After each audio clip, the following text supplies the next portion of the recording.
Okay, well, thank you very much for being here. This is my first time at JNation, and I have so far enjoyed a lot. And this is secure your software supply chain, one open source project at a time. And you will see why I'm so passionate about open source. So my name is Ixchel Ruiz. I'm a senior software developer at JFrog, and you can follow me there. This is a little bit about me. And I am from Mexico, so that's why you hear the accent. So if you want to ask questions in Portuguese, even though I don't speak Portuguese, I can understand and answer them in Spanish.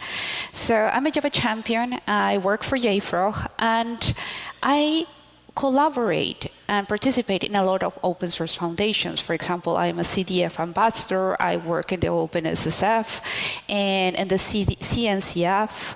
And I also have collaborated in some books. The latest one is DevOps Tools for Java Developers. So I'm very passionate. I'm a software developer, and I'm very passionate about software. And I think we are privileged in a way that our industry and what we do has tons of effects on the world, because the world runs on software. So first question is, Ixchel, what do you mean by your software supply chain? Because you're saying that we should secure it. So the first question is, what do you want me to secure? So the term of supply chain, we actually borrowed from the traditional one, like, for example, goods and factory and things. But the software is a little bit different because there are intangibles. And there's another problem. One component is usually only put in one particular product. But in our industry, one component is going to be shared among millions of repositories. So the definition, it's still vague. We're in 2023, and if you go and check what's software supply chain, even in Wikipedia says everything that it's included in developing software, which is a lot. We can agree on that. There is a lot of dependency management. There is some things that are also included during the build definition. And if you have seen the schedule, you will also see that I have a session after this one about dependencies management with Maven. And the other thing is everything that happens while our software is running. Because every single thing, so like these stages are part of the software development cycle. So when we said securing the software supply chain, we are talking about all that, which is a lot. And in the last months, we as developers, we made the news headlines. I mean, I don't have to remind you of Log4j. And there's even cool t-shirts that I survived that CVE. But what is interesting is that report after report or news headline after news headline, it's saying that security is the new thing. For example, in the latest Anchor 2022 software supply chain security report, 62% of the companies that were interviewed, they said they were affected by software supply chain attacks. So that is a lot. Software and security has been so, let's put it like this, so money related that this particular company is actually paying bounties. If you happen to find bounties, they can pay you up to, actually, in some cases, up to $2.5 million. So as you can see, these are actually what they have payout as bounties to different security researchers, experts, depending on the surface of how distributed this attack was and how easy it was to exploit this vulnerability. So no wonder why even our customers at JFrog and the industry clearly indicates that supply chain management is going to be the main focus this year and next year. And the reason is pretty obvious. Not only we are actually paying for all the problems that supply chain software attacks have caused, but also they have been growing at an amazing pace. In the last year, we went to 742% increase in attacks. And in the year before, it was 300. So it is a problem that is gaining momentum. But wait a minute. We're software developers. We are agile. We shifted left. Everybody's doing DevOps right now, even DevSecOps, don't we? So turns out that more than 80% of the code that is out there in the different code repositories have 78% of open source. Like every single binary or artifact that are shipped out there has 78, almost 80% of open source code. And that is not the only thing that is worrisome. Is this one too? 80% contains software that was more than 4 years out of date. So that is what I'm trying to bring to your attention. And you probably will say, Ixchel, you're trashing and bashing open source. And that's not true. This happens in closed source and in open source. If you actually compare the speed of open source remediation of their own security vulnerabilities, it's faster than closed source. The problem is not open source. We do have a problem. I'm not going to say we don't have a problem.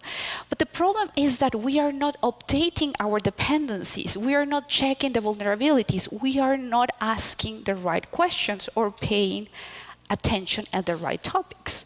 And I'm with you. I'm a software developer. And we will see why this is not feasible, actually. So in the last 10 years, we have 6 massive attacks. And I'm going to pick some of the most interesting, at least for me. So in 2013, Target. So this is a really big store chain in the US. And they actually attacked it through the thin air. The attackers went into the ARC system, and that's the way how they enter into their systems. So they infected the point of sales, and they stole all the data from the credit cards. So literally, the culprit was the AC. In 2018, it was the case of British Airways. In British Airways, I did my online booking for my hotel and my flights to here. So in 2018, British Airways had a misdirection of their sites, and then 380,000 credit cards were compromised, and they received, at the time, one of the highest fines that there was for a company. And probably the one that pushed us first into the mind of every single person in the world was SolarWinds. Because this affected millions of people, but not only that, the average cost for solving that problem inside the affected companies was 12 million. And the problem was not only that, not only the financial problem, it was it actually affected, for example, in the United States, even the Pentagon. So things are a little bit problematic. And the other thing that I want you to bring your attention is that people tell me, well, Ixchel, we are checking our CVEs, our software, the dependencies that we're using, they don't have security advisories that high. And I'm with them. Like, first of all, I'm happy that they are scanning their software very, very frequently. But I also have to remind them that there are some things that do not have CVEs. So what does that have a CVE? Well, usually are vulnerabilities. Either they can be unintentional or intentional. They have to be registered and they will reassign us a number. And actually, this notification is going to be self-declared. But there are, for example, malicious payload in code that do not require a CVE. So based on this type of surface that we have for security, we have attacks in known vulnerabilities, unknown vulnerabilities, 0 days attacks, or we have some open spaces for people that are trying to do something. I'm not going to say it's malicious because I will tell you about a particular story that we had at the OSSF Foundation, and we didn't know actually how to respond to that one.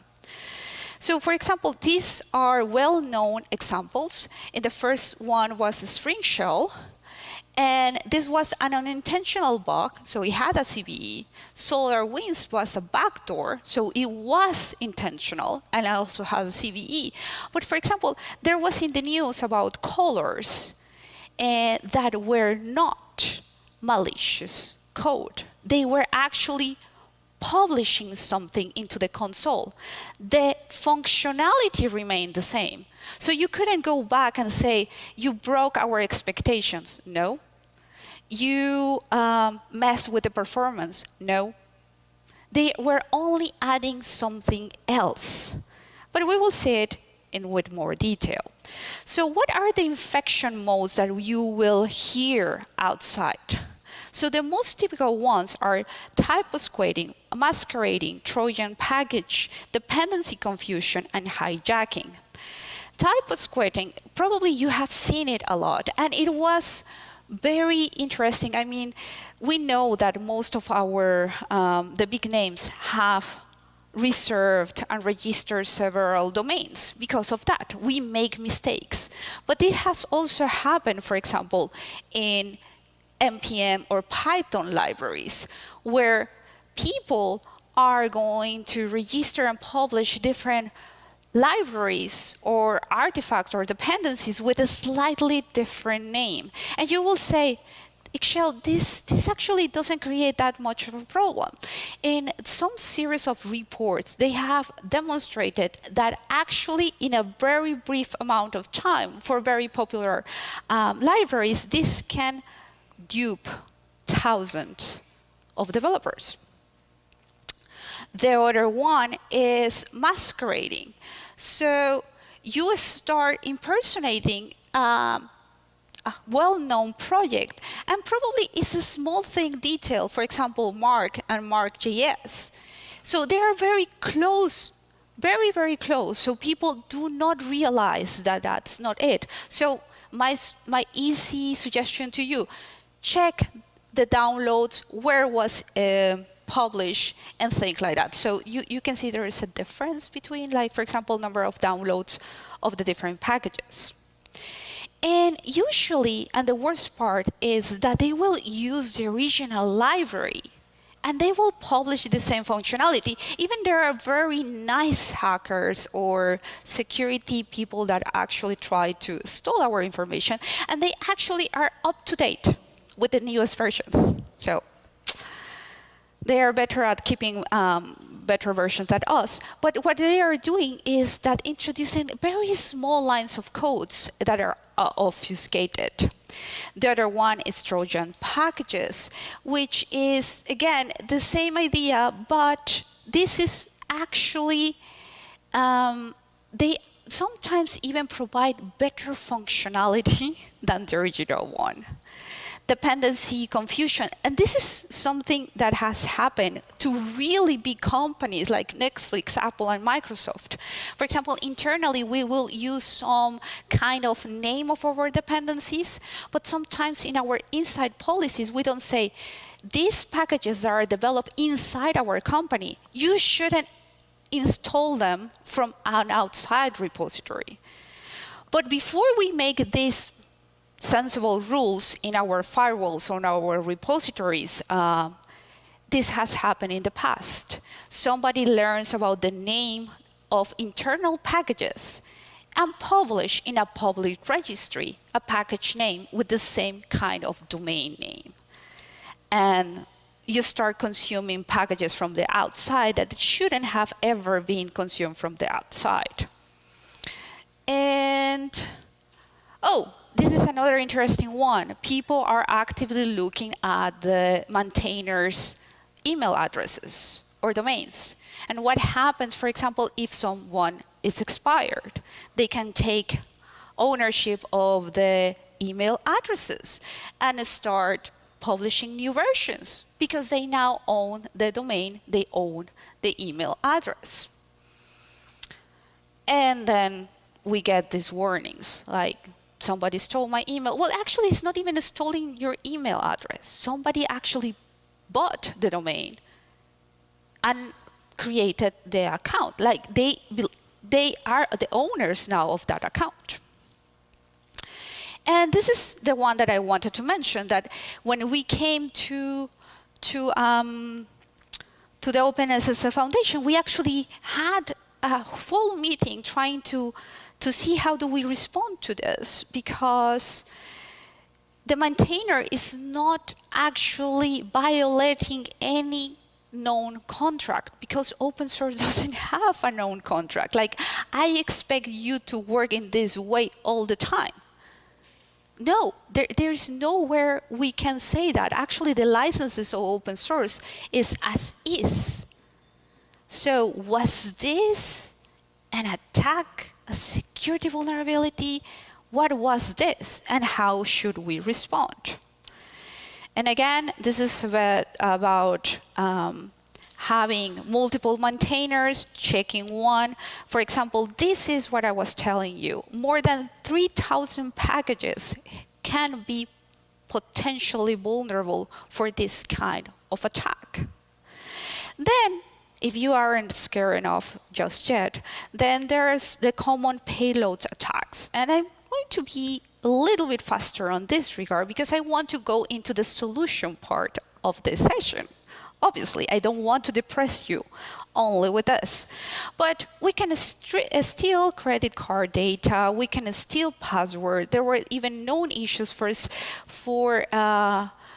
stealing the secrets or variables.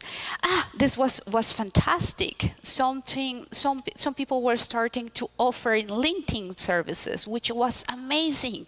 The only problem is that they review your code, they also review it and send it back to some other servers. So it was between you, the tool, and some other person, the knowledge of your source code. So be careful. And obviously, crypto miners, we have seen that a lot of, like, for example, GitHub GitLab have reduced or have created sandboxes environment to actually avoid this. So 80% of source that we're shipping and releasing and deploying outside are using open source. And we want to improve the quality of the code outside. So how we're going to do it? And one way is obviously with collaborating and using different tools from the open source foundations, because we are doing a lot of stuff to trying to help developers. So obviously, I told you, I work for JFrog and we have our own solution. But this is not about me selling you something. Honestly, it's not. So that's why I will always provide you with tools that are open source or alternatives. And for example, the OWASP has the dependency track. It's open source, it's free, you can use it right now. If you are open source maintainer or contributor, please do take a look at our scorecards. Scorecards will run different heuristics on your open source project and will give you a report. How well are you checking all the security concerns that it can be applied to your project? And not only that, we will receive the statistics of that project, and we will compile the reports and try to even create funds for it. The other thing that we are so proud is that at the working group of the OSSF, we have created the concise guide for evaluating open source software. So, and I said we're very proud because we kept it in one page. So our entire concise guide fits in one page. So at least it's a checklist to tell you what should you be asking about any open source project that you're trying to consume. And the other one is the concise guide for developing more secure software. This was published late last year, and we are continuing renewing it to provide even more tools or suggestions. We also have in the OWASP the CI/CD security risks. And with that, you can have, again, a list of what are the most typical attacks or problems or solutions, tools, best practices, even free material to start addressing it. Have you heard about, I mean, you're telling me, Ixchel, you're consuming maybe 3.4.0.0 alpha. That's just the binary that you're running. And I said, yes, I trust you. So I should be able to go into the source code of Maven, do a git clone, do a build, get a binary, and compare the binaries of each of two, and say, yes, they're the same. I can trust Maven Central. I can trust whatever they are publishing as the binary, at the final binary of that particular source code, following the same coordinates. The answer is no. There's a lot of things inside a binary that doesn't allow a reproducible build. And you will start thinking like, of course, Ixchel, the timestamp. Like, the timestamp is super different. That is the first thing that you should know, Ixchel. That's why you don't have reproducible builds, or because you're not signing things. Well, there is a project, and this is the particular project that if you want to have a look, is actually trying to do that. Someone from Maven Central actually said, I want to confirm. I trust, but I confirm. I like that policy. So what they are doing is verifying that the binaries publishing in Maven Central are reproducible, and there are some caveats into reproducible, to the source code. So now it's not about trust, it's about verification, which for me is the first step for building trust. Okay, so we see all the problems that we can have. There is really these ideas of trust but verify and build a very strong relationships between providers and consumers. But after Log4j and SolarWinds, some government says, I don't even trust. I want to verify, or at least I want to know. I want everybody to know when there is a problem, if I am affected, and how to solve it. And as soon as there is a solution or publish remediation, we want to be the first ones to know if we have to apply it and how we have to apply it. So this is from the US government. It was the executive order. It is executive order 14028. Has anybody known anything about this? Okay. Perfect. And I actually very happy about that. Well, not very happy. So what happens is the US government, and they are not alone, I will tell you that story immediately. The US government said, all my providers have to disclose the software bill of materials.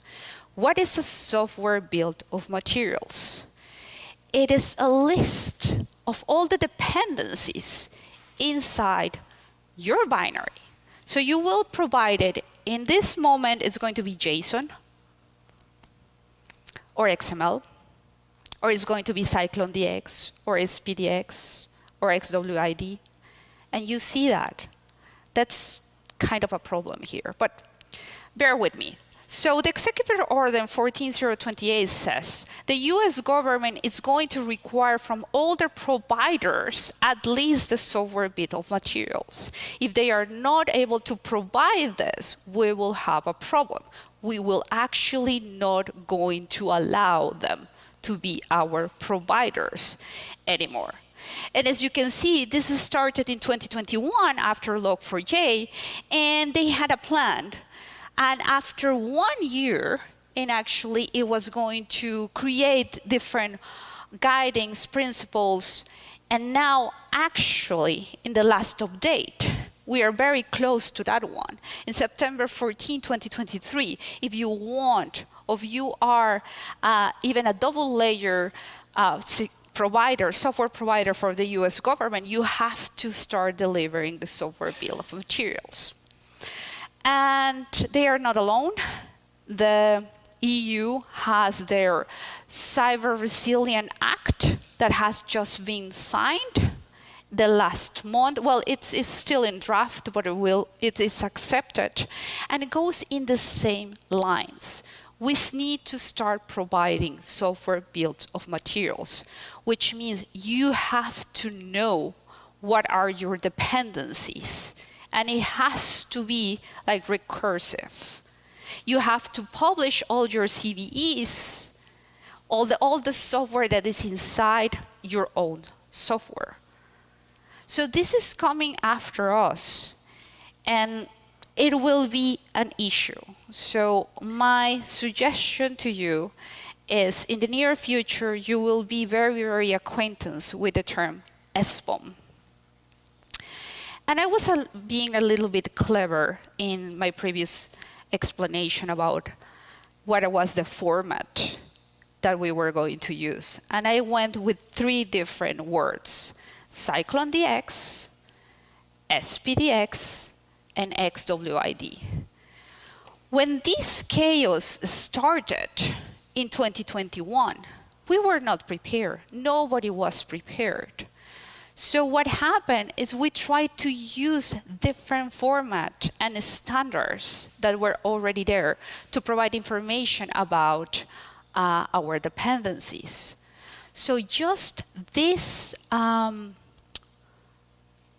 months ago, actually, we defined that the most accepted one of these 3 standards is going to be CycloneDX. The second more used is going to be SPDX. And actually, you ask GitHub, he will say that SPDX won. But if you ask other providers, they will say that CycloneDX won. So at this moment, I can tell you at least find tools that can help you with both formats.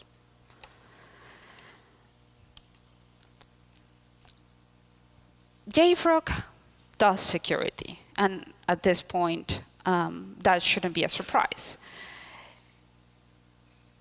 And the whole purpose for me as a developer is to encourage you to use any.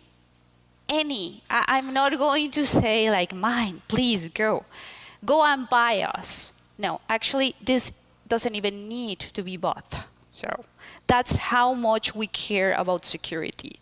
That we have some tools that you don't have to pay a cent to use them. and they're very powerful. But at this point, I don't want you to use this one. I mean, this is a suggestion, and I will explain why I suggest you to use this one. But at this moment, it's like, please use something, anything at this moment.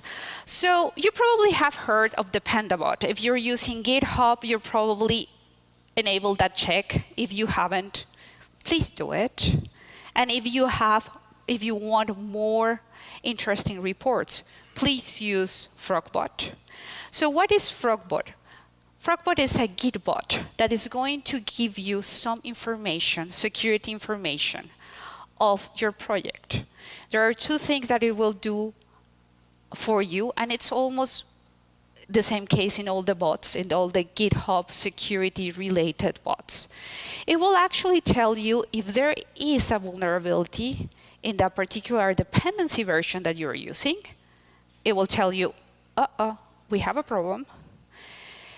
Some will actually create a pull request to try to bump it to a version that doesn't have the security vulnerability.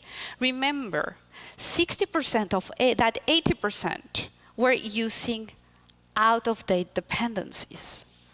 So one possible solution that we can take is use the latest versions. Well, depends on a lot of things, but at least have more options. So it will create a pull request suggesting you new versions that do not have security vulnerabilities. Why do I say that I recommend you this particular tool above others? The interesting part is that JFrog started with security, like seriously, 2 years or more ago. So we actually acquired a company focused solely on security. And we are providing a feature that it's really, really interesting, and that's contextual analysis. Because if you right now run any security tool, and this is not, again, a bashing against anybody, but if you run any security audit, for example, in the pet clinic for Spring, that turns like a Christmas tree. You get so many possible security vulnerabilities that as a developer, you say like, where do I start?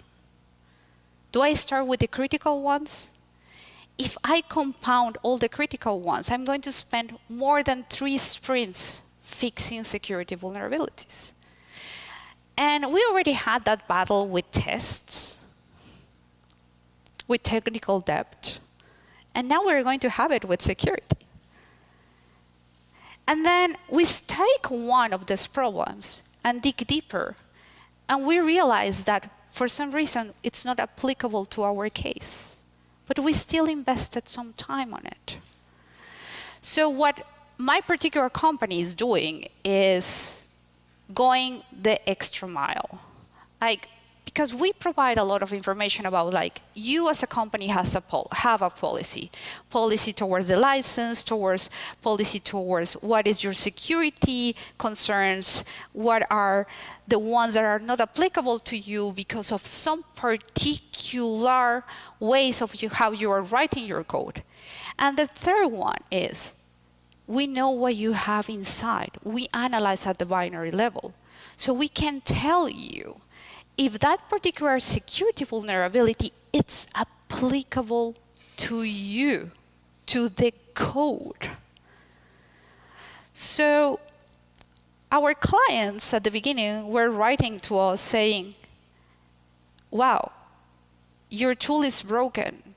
If I run an audit with this particular tool, I get 300 critical security advisories. When I run it with you, we only get 20. And we're not broken. Based on the code that you have and based on your policies, those are the 20 that you should be worried about. The other ones are neither applicable or you have said, because of whatever reason you have said, that it's not going to be a violation for you. So this is why I think it's better, because when management comes to me as a developer and said, Ixchel, now you are a DevSecOps engineer. I'm like, thank you.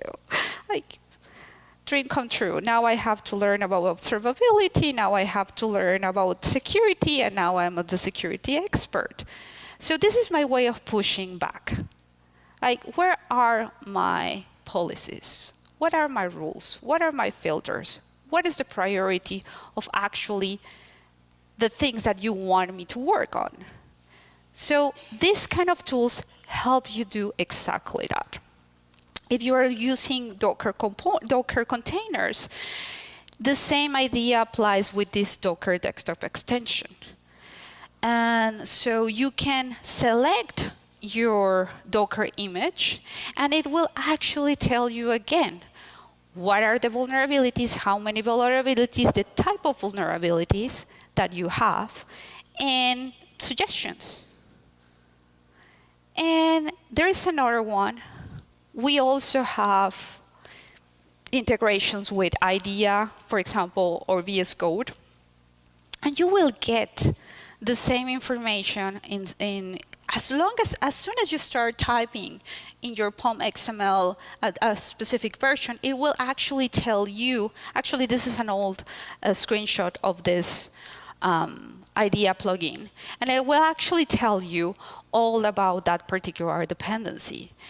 And for even JavaScript projects and Python projects, in the plugin part in the VS Code or in IDEA, we will actually tell you more information about the security vulnerability. We even are going to explain you what are actually the usages that are going to be vulnerable.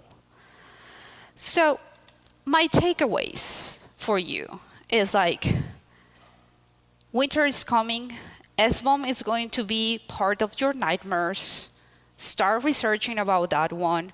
OpenSSF Foundation has information about it. We are running different kind of programs for tools and for guides and giving you more information about SBOMs. Please have a look at Salsa. Salsa is a framework that is going to give you a checklist. It's going to give you an idea of what is your security health when developing software. And you can even rate yourself and say, I'm level 1, I'm level 2, or I'm level 3. So this is checklist, will give you excellent materials too. Use OWASP for the guides and the guidelines. It's really important that you have at least in mind what can go wrong, and believe me, it will go wrong. If you are writing open source, thank you very much for that. Please consider scorecards. And if you don't want to use other tools for dependency check, at least use the OWASP dependency track. It's really good. I mean, it won't be curated to your own needs. It won't check the actual binaries. And also visit the CDF Foundation for more information. And if you have the time, please join the working groups. We always are looking for new members that help us run all this generation of material or create standards. For example, companies like mine, Sneak, Spotify, Google, Netflix are providing the time of their engineers to sit down and we discuss what are the nightmares. And we try to come up with standards first, and second with guides and best practices. So these are materials that have been developed by the industry for the industry. I mean, we don't need to reinvent the wheel or create our own best practices. There's a lot of people that have already done that. And we are always looking for new members and people to help us. So this is everything that I have for you, and I know there was a ton of material, but at least you have a better idea about what is lurking under the bed. Thank you very much.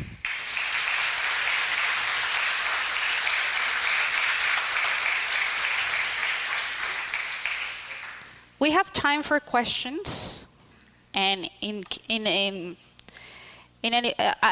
have another session, and then I will be still around. So if you want to ask them later on, it's also perfect. There's a question there. First, thanks for the great presentation.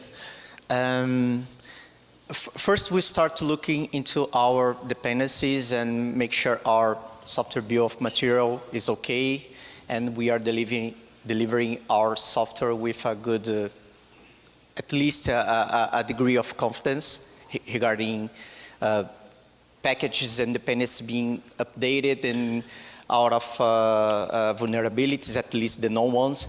But when we start to talk about some more sophisticated tools, for example, dependable bot and frogbot, JFrogBot, do you think there are some additional concerns?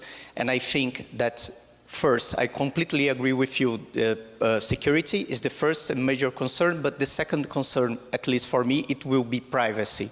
Because I have very sophisticated tools scanning my code, and sometimes I'm not working in an open source software, but I'm working for a company, for a customer that's not, it's not at least expecting the code I'm producing is going to be scanned in a very sophisticated way.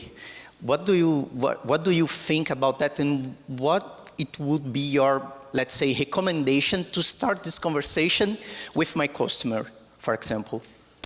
Okay, well, in that regard, and I think the laws are going to be in like pushing this conversation. As I said, the executive order was for the US, but I can send you the numbers now of the resilience or the Cyber Resilient Act that is going to be imminent approved at the EU level. So this exact mandate about we have to be very, very clear of what are our possible problems. It is behind, like it is catching up with us. So this conversation, you can start it right now, and they will see the proactive way from your side. Like, this is a problem that it's coming. But I can guarantee you, in 1 year, the conversation is going to come on the other side. The conversation is going to be like, you cannot release this version without an SBOM. Like, that is going to be part of the requirement. Right now, let me tell you, we are not ready as industry. We are not ready into consuming the SBOMs. We can produce them. Many projects out there are producing it like you. We still don't have a working solution for comparing. Where should we store it? There has been so many ideas in the industry. Let's do blockchain. Let's do publish them in GitHub. And statistically speaking, not all the software is in a Git repository. So that was not a working solution. So, but you have seen it. We work in this industry. Laws are here, technology is here. Sometimes they don't match. So I would start with this. Like, there are laws, there are going to be regulations. GDPR existed, and it came with a hammer. This exists, and the hammer is coming.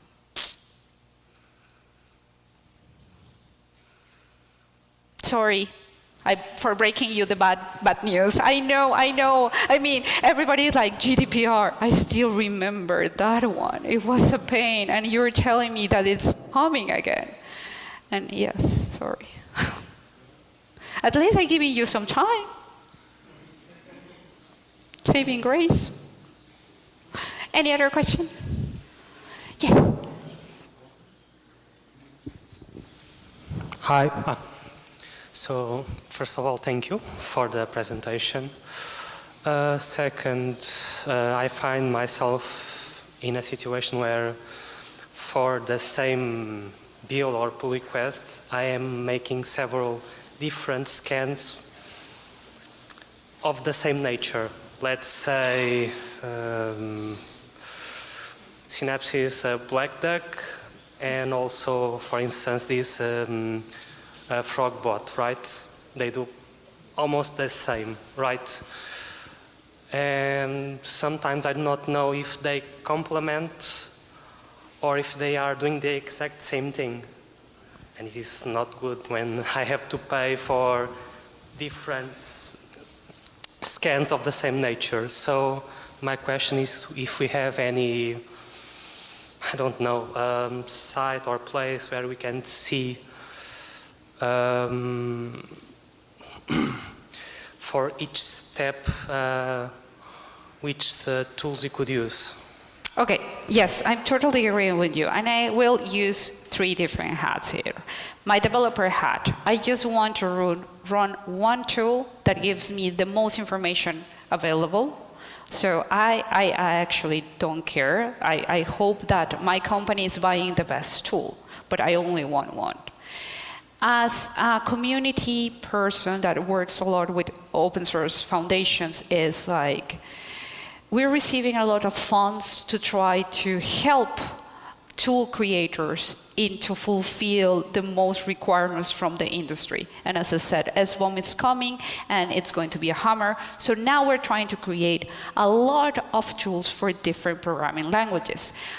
Happily, I can tell you, if you're using Java, we are winning that race. And now, as a security provider, and I'm going to answer you as person working for JFrog.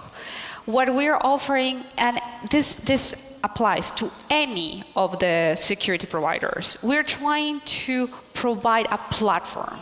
Now everybody's talking about platforms. How do we integrate static code analysis with runtime, with third-party dependencies, with best practices, with contextual analysis, with code smells?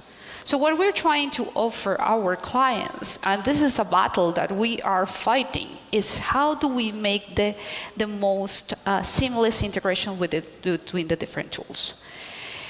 And from the marketing or the numbers, I can tell you, in our company, we just actually sponsor a report, the Forrester report, where we actually try to compare that. What are the features? What are the costs? What are the benefits? And we did sponsor the report, but we didn't have anything to do with what actually was written there. You can go and check the numbers. Forrester did it. We actually got up really good grades, so I'm happy. So what I can tell you, it was a very difficult work for Forrester, because not a lot of people are telling you what are for example, the database that we consult. And there are several open source databases or open databases where there is a security information published. But for example, I can tell you at JFrog, we have even private databases for multiple package managers and for multiple programming languages that we actually try to consult. We actually created our own framework because we're offering contextual analysis. So my most objective answer to you is Forrester, and check that report. We are very up, but yes, it's a problem. Well, thank you very much, and I will be around.